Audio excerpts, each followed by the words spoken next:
Uşaqlar üçün kitab seçmək göründüyü qədər də asan məsələ deyil. Xüsusən də siz övladınıza və onun yetişməsinə həssas yanaşan bir valideynsinizsə. Bu videoda mən sizin işinizi biraz asanlaşdıracağım və sizə gözəl bir kitab tövsiyə edəcəm. Kitab yeni tanış olduğum Banin Narazı Kirpi adlı çox nəfis tərtibatlı bir kitabdır. Kitabın müəllifləri Arzu Cəfərova və İsmail İsmailovdur. Mən kitab haqqında daha geniş məlumat verəcəm, amma kitabın daha çox sevdiyim yanlarını öncə vurğulamaq istəyirəm.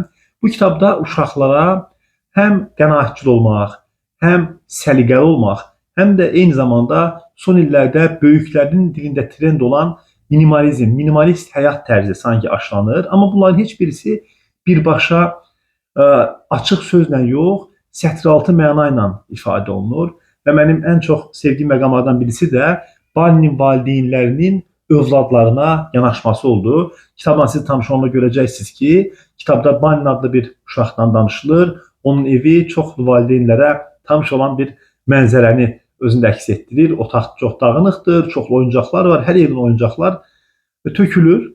Və günlərin bir günü Baninin oyuncaqlarından biri olan Kirpi buna etiraz eləyir. Və Banin başlayır düşünməyə və onu valideynləri ilə bölüşür bu narahatlığını. Valideynləri ona birbaşa tövsiyə vermirlər. Belə elə, səliqəli ol və s. Sadəcə deyirlər ki, sən bundan bir çıxış yolu tapmalısan. Nə etmək olar? Maraqlı bir sual verirlər və Banin düşünməyə başlayır. Onun yuxuları bu haqda olur. Mən tam əsəri danışıb kitabın marağını azaltmaq istəmirəm. Daha sonra Banin özü qərar verir ki, mən oyuncaqlarımı paylaşacağam. Və yenə də kitabda onun həmin oyuncaqları kimə göndərdiyi, kimlə paylaşdığı açıq qalır. Uşaqları, müəlliflər uşaqların xəyal dünyasına burada yer verirlər ki, onlar özləri düşünsünlər. Mən Baninin yerində olsaydım, kitablarımı kimə göndərərdim? Uşaq kitablarında bilirsiniz ki, mövzu ilə yanaşı seçilən sözlər, ifadələr, eyni zamanda illüstrasiyaların qəşəng və yerli yerində olması da çox önəmlidir. Bu arada kitabın iki illüstratoru var. Zəminə Quliyeva və Amil Quliyev. Çox nəfis, çox belə qəşəng illüstrasiyalardır. Və deyim ki, kitab universal olsa da, yəni hər hansı bir yaş limiti yoxdur.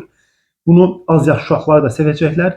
Həmçinin bu kitabı oxuyub valideynlər də dərs götürə bilərlər ki, biz övladlarımıza necə kitablar almalıyıq, nələrə diqqət etməliyik. Nəyə görə belə arxayınlıqla danışıram? Çünki kitabın müəlliflərindən olan Arzu xanımla mən bir müddət əməkdaşlıq eləmişəm. Arzu xanım ölkədə uşaq kitab çapında brend olan Üç Almanın baş redaktorudur. Bilirsiniz ki, Üç Alma bugünə qədər 500-dən çox kitab çap edib və bütün bu kitabların nəşr prosesinə rəhbərlik edib və eyni zamanda 100-dən çox kitabın ingilis dilindən Azərbaycan dilinə tərcüməsini həyata keçirib. Yəni həm beynəlxalq təcrübəni, həm də yerli təcrübəni yaxşı bildiyi üçün həmin o təcrübəsini bu kitabda biz valideynlərlə və uşaqlarla bölüşür. Eyni zamanda kitabın digər müəllifi olan İsmail bəy də təhsil sahəsindəndir. Həmçinin mən gördüm ki, kitabın sonunda çox sevindim ki, Banin Az adlı bir sayt da var. Kitabda görəcəksiniz saytı. Mən sayta da daxil oldum. Sayta çox nəfis tərtib olunub. Biz orada həm Baninlə, həm onun oyuncaqları ilə, həm də valideynləri ilə daha yaxından tanış oluruq.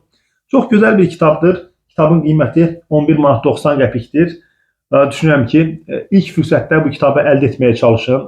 Kitab sərgisində yəqin ki, daha endirimli qiymətlə əldə edə biləcəksiniz. Amma ümumiyyətlə də bütün kitab mağazalarında var.